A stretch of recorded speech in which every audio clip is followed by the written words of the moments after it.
Hi. இந்த வீடியோவில் நம்ம ரெசிபி கத்திரிக்காய் பச்சடி தாங்க பார்த்துருவோமா. சூப்பராக இருக்குங்க. கத்திரிக்காய் கட் பண்ணி எடுத்து வச்சுருக்கோம். மெயின் இன்க்ரீடியண்ட் வேர்க்கடலையும் எள் இருக்குது இல்லைங்களா, அதை நல்லா மிக்சியில் கிரைண்ட் பண்ணி பேஸ்ட் மாதிரி பண்ணி எடுத்து வச்சுருக்கோம். அதுக்கப்புறம் கொஞ்சமாக புளியும் வினிகர் ஒரு ஸ்பூன் அதில் போட்டு மிக்ஸ் பண்ணி எடுத்து வச்சுருக்கோங்க. அதுக்கப்புறமா பாத்திரத்தை வச்சு அதில் எண்ணெய் போட்டுட்டு சீரகம், கடுகு, மிளகு இதை நல்லா கொஞ்சம் படபடான்னு பொரிக்க விட்டுருங்க. நல்லா பொரிஞ்சு வந்ததுக்கப்புறமா நாம் இதில் கடுகு, சீரகம், மிளகு இதெல்லாம் சேர்த்துட்டு நல்லா பொரிஞ்சதுக்கப்புறமா ஒரு பிடிங்க கருவேப்பிலையும் போட்டுட்டு அதுவும் நல்லா இஞ்சி பூண்டு பேஸ்ட்டு போடுங்க. கொஞ்சம் படபடன்னு வெடிக்கும், தூரத்துலேருந்தே போடுங்க.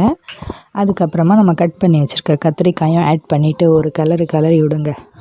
நல்லா மிக்ஸ் பண்ணிவிட்டு தேவையான உப்பும் ஆட் பண்ணிக்கோங்க. இதில் அப்போ தான் கத்திரிக்காய் சீக்கிரமாக பிடிக்கும் இல்லையா, அதனால் நல்லா கொஞ்சம் இது ஆனதுக்கும் கொஞ்சோண்டு மஞ்சள் தூள், அதுக்கப்புறம் வீட்டு மிளகாத்தூள் தாங்க போட்டிருக்கோம். எந்த ஸ்பெஷலான மிளகாத்தூளும் கிடையாது. சிம்பிள் ரெசிபி, சூப்பராக இருக்கும். கண்டிப்பாக ட்ரை பண்ணுங்கள். நல்லா மிக்ஸ் பண்ணிவிட்டு நம்ம அரைச்சி வச்சுருந்தோம் இல்லையா பேஸ்ட்டு, கொஞ்சோண்டு தண்ணி ஊற்றிக்கோங்க கத்திரிக்காய் வேகிறதுக்காக.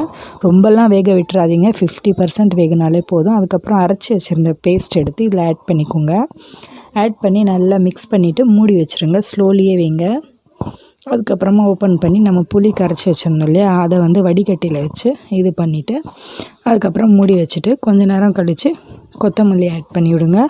சூப்பரான ரெசிபி ரெடி ஆகிடும். கொத்தமல்லியும் பச்சை மிளகாய் சேர்த்து தான் ஆட் பண்ணியிருக்கேன். Thank you so much. Subscribe my channel.